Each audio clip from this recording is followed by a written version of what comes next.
कशा आहात तुम्ही? Good morning.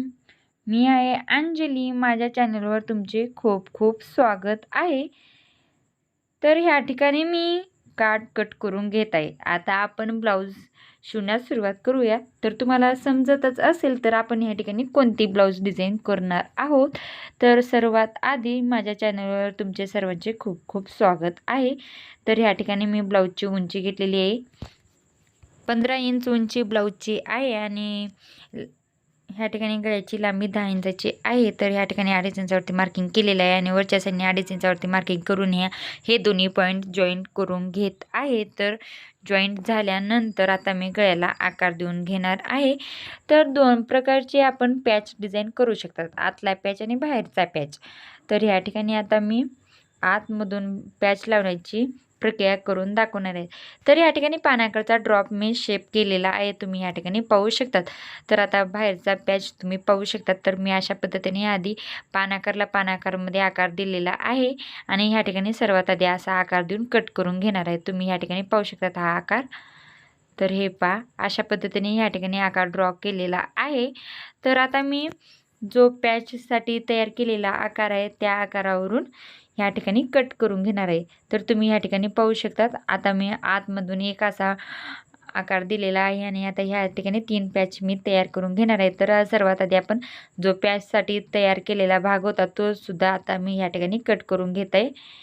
कट करून झाल्यानंतर नेक्स्ट स्टेप आपण ह्या ठिकाणी करणार आहोत, ती म्हणजे पुढे मी तुम्हाला सांगेल. तर हे आता मी ह्या ठिकाणी कट करून घेणार आहे. तुम्ही वाटल्यास तुम्ही डिझाईन तयार करते वेळेस कट करून घेऊ शकतात. तर मी ह्या ठिकाणी तुम्हाला उगाच थोडंसं कट करून दाखवत आहे, पण मी ह्या ठिकाणी सर्व भाग सेपरेट कट करून घेत आहे. तर अशा पद्धतीने कट करून झाल्यानंतर हा आपण बाजूला ठेवून घेऊया थोड्या वेळासाठी. आता नेक्स्ट स्टेप आपण ह्या ठिकाणी करणार आहोत. हा आपला ब्लाऊजचा फॅब्रिक आहे. वाव, खूप सुंदर असा ऑरेंज कलरमध्ये हा ब्लाऊजचा कापड आहे. ब्लाऊजवरती अस्तरचा भाग ठेवून ह्या ठिकाणी गळ्याला जो आकार दिलेला होता तो आकारमध्ये आपण ह्या ठिकाणी शिलाई घालून घेत आहोत. तर ह्या ठिकाणी तुम्ही पाहू शकतात, मी ह्या ठिकाणी पानाकारमध्ये शेप दिलेला होता. आता तो आकारमध्ये ह्या ठिकाणी शिलाई घालून घेत आहे. ब्लाऊजसुद्धा सुईचा ठेवून घेतलेला आहे, त्यावरती अस्तर ठेवून घेतलेला आहे. तर नॉर्मल आपण जसा गळा स्टिच करतो आणि खालच्या साईडला शिवतो त्याच पद्धतीने ह्या ठिकाणी सुद्धा मी ह्या ठिकाणी शिलाई घालून घेत आहे. कमरेच्या साईडला सुद्धा ह्या ठिकाणी शिलाई घालून घेत आहे, तुम्ही ह्या ठिकाणी पाहू शकतात. तर ह्या ठिकाणी कमरेच्या साईडला शिलाई झाल्यानंतर जो ब्लाऊजचा मेन फॅब्रिकचा आतमधला गळ्यामधला भाग होता तो सुद्धा आपण ह्या ठिकाणी कट करून घेत आहोत. कट करते वेळेस थोडासा 1/2 इंच आतमध्ये ठेवायचा आणि कट करून घ्यायचा. तर ह्या ठिकाणी आपली कट झाली आहे. आता कडेने मी कट्स मारून घेत आहे बारीक बारीक. तर कट्स मारते वेळेस तिरपी कट्स मारून घ्या, कारण की कट्स मारते वेळेस शिलाईच्या आतमध्ये जाण्याची शक्यता असते. हळूहळू ह्या ठिकाणी कट्स मारून घ्यायचा. आता हात घालून मी पलटी मारून घेत आहे. तर पलटी मारून घेत आहे ह्या ठिकाणी. पलटी मारून झाल्यानंतर डापटीप शिलाई घालून घेणार आहे. जसा गळ्यावरती आकार दिलेला होता त्याच पद्धतीने ह्या ठिकाणी डापटीप शिलाई घालून घेत आहे आणि शिलाई घालते वेळेस बोटाने असा प्रेस करत करत ह्या ठिकाणी शिलाई घालून घेते. अशा पद्धतीने शिलाई घातल्यानंतर ब्लाऊजचा आतमध्ये जो कापड गेलेला असतो तो व्यवस्थित बाहेर निघतो आणि ज्या पद्धतीने आपण गळ्याला आकार दिलेला असतो त्याच पद्धतीने ह्या ठिकाणी गळ्याला आकार तयार होतो. तर हे अशा पद्धतीने ह्या ठिकाणी आपण ब्लाऊज तयार करून घेत आहोत डिझाईन. तर हे अशा पद्धतीने गळ्यावरती आपण डापटीप शिलाई घालून घेतलेली आहे. आता नेक्स्ट स्टेप ह्या ठिकाणी मी कमरेवरती सुद्धा ह्या ठिकाणी शिलाई घालून घेत आहे. तर थोडंसं हाताने प्रेस करायचा आणि त्या ठिकाणी शिलाई घालून घ्यायची. तर हे दोन्ही साईडला मी शिलाई घालून घेतलेली आहे. कडेने सुद्धा ह्या ठिकाणी शिलाई घालून घेतलेली. हा आपला काठाचा भाग आणि हा पॅच तयार करण्यासाठीचा भाग आहे. तर ब्लाऊजमध्ये ग्रीन कलर, साडीमध्ये ग्रीन कलर आहे म्हणून या ठिकाणी ग्रीन कलरचा पॅचसुद्धा तयार करणार आहे. त्याआधी मी दुसऱ्या कापडवरती हा पॅच वाढवून घेत आहे. जसा कट ड्रॉ केलेला होता त्याच पद्धतीने या ठिकाणी कट करून घेत आहे. ज्या पद्धतीने पॅच होता त्याच पद्धतीने आतला भाग जसाच तसा ठेवणार आहे. जॉईन करायच्या भागाला थोडंसं अर्धा इंच एक्स्ट्रा वाढवून ठेवलेला आहे, तुम्ही या ठिकाणी पाहू शकतात. तर आपण या ठिकाणी जॉईन करायचा पॅच असतो ना त्या ठिकाणी थोडंसं अर्धा इंच वाढवून घेऊन या ठिकाणी सर्व पॅच कट करून घेणार आहोत. तर मी ह्या ठिकाणी सर्व पॅच कट करून घेतलेली आहे. तर सर्वात आधी आपण हे दोन्ही पॅच अशा पद्धतीने लावून घेणार आहोत आणि त्या ठिकाणी शिलाई घालून घेणार आहोत. काठवरती पॅच तयार करते वेळेस उलटा आणि सुलटा भाग पाहून घ्यायचा. आपण सुशा भागावरती ही पॅच लावून घेणार आहोत आणि या ठिकाणी पलटी मारून सुद्धा घेणार आहोत.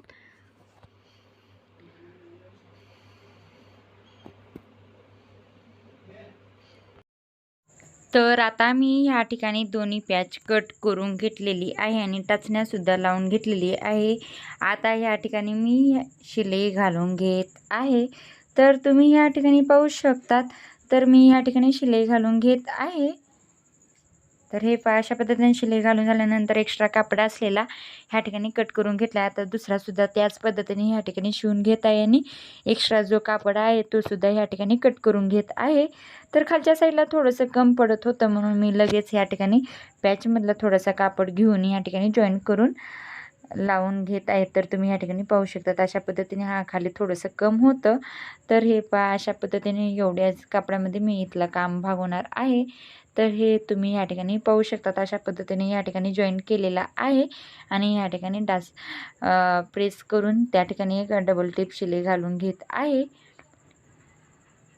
तर हे अशा पद्धतीने या ठिकाणी दोन्ही अशी तयार करून घेत आहे. आता ह्यावरती मी गोट लावून घेणार आहे. गोट लावण्यासाठी तर हे अशा पद्धतीने दोन्ही तयार झालेले आहेत. गोट लावण्यासाठी मी केशरी कलरचा जो ब्लाऊजमधला फॅब्रिक होता तोच या ठिकाणी यूज करणार आहे. तर तुम्ही या ठिकाणी पाहू शकतात. तर मी या ठिकाणी तर मी तुम्हाला उलट्या साईडला म्हणते सुशा साईडलाच लावून ह्या ठिकाणी शिलाई घालून घेता येईल, पलटी मारलेली नाही. जर तुम्ही सुशा साईडला लावला तर पलटी मारून त्या ठिकाणी गोट लावू शकतात रेडीमेड किंवा घरी तयार करून. तर मी ह्या ठिकाणी अशा पद्धतीने गोट लावून घेत आहे. तुम्ही या ठिकाणी पाहू शकतात. तर सर्वजण असे पॅचची डिझाईन सांगतात तर थोडंसं चूक झाल्यानंतर त्यांनी कबूल करत नाहीत आणि आपण शिवायला गेलो तर ब्लाऊजमध्ये मिस्टेक होण्याची शक्यता असते. तर व्हिडिओ पुरतं करायचं नाही तर सर्वांना समजेल अशा पद्धतीने या ठिकाणी मी ब्लाऊज डिझाईन करत असते. तर हे अशा पद्धतीने या ठिकाणी दुसरा पार्टसुद्धा आपण व्यवस्थित वाढवून घेणार आहोत. तर वाढवायच्या पार्टला आपण आधी खूण करून घ्यायची. तर ह्या ठिकाणी अशा पद्धतीने वाढवायचा पार्ट आतमध्ये ठेवलेला आहे आणि जसं तसा ह्या ठिकाणी ठेवून ह्या ठिकाणी मार्किंग करून घेत आहे. तर सेंटरमध्ये मी कट करून न घेता ब्लाऊजसाठी जो ग्रीन कलरचा होता तो थोडासा कडेला डिझाईन करण्यासाठी कापड कम पडत होता त्या ठिकाणी मी एक्स्ट्रा अस्तरचा भाग लावून त्या ठिकाणी जॉईन करून घेतलेला आहे. आता ह्या ठिकाणी ग्रीन कलरच्या फॅब्रिकवरती मी ही डिझाईन पूर्ण करणार आहे. तर सुईचा कापड घेतलेला नाही तर उलट्या कापडावरती ही डिझाईन कंप्लीट करून घेत आहे.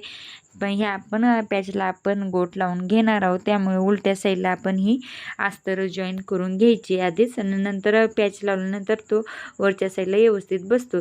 तर ह्या ठिकाणी गोट लावण्यासाठी मी ब्लाऊजसाठी केशरी गोट यूज केलेला आहे. पॅचला हिरवा पॅच आणि केशरी गोट खूप छान दिसणार आहे. तर तुम्ही या ठिकाणी पाहू शकतात. तर मी ह्या ठिकाणी गोट लावून घेतलेली आहे. तर नेक्स्ट स्टेप आता आपण ह्या ठिकाणी जॉईन करण्याची असते. तर जॉईन करते वेळेस व्यवस्थित आकार देऊन व्यवस्थित हाताने ठेवून त्या ठिकाणी जॉईन करून घ्यायचे आहे. तर आधी व्यवस्थित असा भाग ठेवून घेणार आहोत. तर ठेवते वेळेस दोन्ही साईडला व्यवस्थित पाहून घ्यायचे कुठे खालीवरी होत आहे का आणि मार्किंग करून घ्यायचे. मार्किंग केल्यामुळे काय होते दोन्ही आकार समान येतात. तर अशा पद्धतीने मी दुसऱ्या साईडला सुद्धा मार्किंग करून घेतलेली आहे. तुम्ही या ठिकाणी पाहू शकतात. मार्किंग करून हा दुसरा पॅचसुद्धा या ठिकाणी लावून घेत आहे. तर एक साईडचा मी पॅच शिवून घेतलेला आहे. दुसरा पॅच शिवते वेळेस तुम्हाला या ठिकाणी दाखवत आहे. तर तुम्ही या ठिकाणी पाहू शकतात. तर मी या ठिकाणी मार्किंग केलेली होती त्या साईडला शेवटचा टोक काढून घेतलेला आहे आणि आता या ठिकाणी टाचणी लावून घेत आहे. आता टाचणी लावून झाल्यानंतर व्यवस्थित असं त्या ठिकाणी दोन्ही पार्ट जॉईन करून घेणार आहोत. तर त्यावरती एक शिलाई घालून घ्यायची. व्यवस्थित बारीक शिलाई असेल तर खूप छान कारण की निघण्याची शक्यता नाही तुटण्याची शक्यता नाही. तर अशा पद्धतीने हा पॅच आपण या ठिकाणी जॉईन करून घेत आहोत. तर जॉईन करते वेळेस हळूवार ह्या ठिकाणी जॉईन करून घ्यायचे, कारण की पॅच आतमध्ये जाईल, फोल्ड होईल ह्याची व्यवस्थित काळजी घ्यायची आहे. त्या ठिकाणी डबल टिप शिलाई घालायची आणि कट करून घ्यायचा. तर आता राहिला प्रश्न हा दुसरा पॅच लावण्याचा. दुसरा पॅचसुद्धा त्याच पद्धतीने लावून घ्यायचा, व्यवस्थित असा ठेवून घ्यायचा आणि त्या ठिकाणी टाचणी किंवा सुईच्या साहाय्याने तो अटॅच करायचा आणि नंतर त्यावरती शिलाई घालून घ्यायची. तर हे पहा अशा पद्धतीने दोन्ही साईडला समान आहेत का हे पाहून घेणार आहोत. तर दोन्ही साईडला समान ठेवून घेत आहोत आणि नंतर नेक्स्ट स्टेप या ठिकाणी सुद्धा आपण व्यवस्थित अशी शिलाई घालून घेणार आहोत. तर शिलाई घालते वेळेस व्यवस्थित असा हा भाग लक्षात घ्यायचा आणि शिवायचा. तर ह्या ठिकाणी मी आता हा पार्टसुद्धा जॉईन करून घेत आहे. थोडंसं खालीवरी होत असेल तर त्या ठिकाणी व्यवस्थित लगेच करून घ्यायचं. नंतर केल्यानंतर कसं कापड गोळा होण्याची शक्यता असते, म्हणून आधीच केलेलं बरं. तर आधीच लक्षात घ्यायचा, हा थोडासाही पॅच लावायचा म्हणजे खूप डोक्याला ताण असतो. तर व्यवस्थित असा लावून घ्यायचा. दिसायला सोपी असते पण करते वेळेस थोडंसं अवघड जाते. तर ह्या ठिकाणी हे डबल मी शिलाई घालून घेत आहे, कारण की काही वेळाच शिलाई निघण्याची शक्यता असते, म्हणून ह्या ठिकाणी व्यवस्थित फिट करून घेत आहे, फिनिशिंग येईल. तर तुम्ही ह्या ठिकाणी पाहू शकता आपली ही डिझाईन खूपच छान तयार झालेली आहे. तर ह्यात तुम्ही एवढ्यावर ठेवू शकतात किंवा लेससुद्धा लावू शकतात, पण मी ह्या ठिकाणी लेसचा वापर करत आहे. ह्या ठिकाणी मी लेस लावून घेणार आहे. तर लेस मी ह्या ठिकाणी कोणत्या कलरची लावू, तर ह्या ठिकाणी लेस मी ग्रीन कलरची लावून घेत आहेत. रेड कलरची सुद्धा लेस ह्या ठिकाणी छान वाटली असते, पण मी ह्या ठिकाणी साधी सिंपल बारीक लेस लावून घेत आहेत. ह्या लेसला कुठे कोणी नाहीत, कुठे दोरी लेस नाही, कशी नाही, व साधी सिंपल अशी ग्रीन कलरची लेस मी ह्या ठिकाणी यूज करत आहे. तो ज्या ठिकाणी आपण जॉईन केलेला भाग असतो तो त्या ठिकाणी जॉईन करायचा आणि त्यावरती ही लेस लावून घ्यायची. तर ह्या ठिकाणी आपली लेस लावून झालेली आहे. तर ही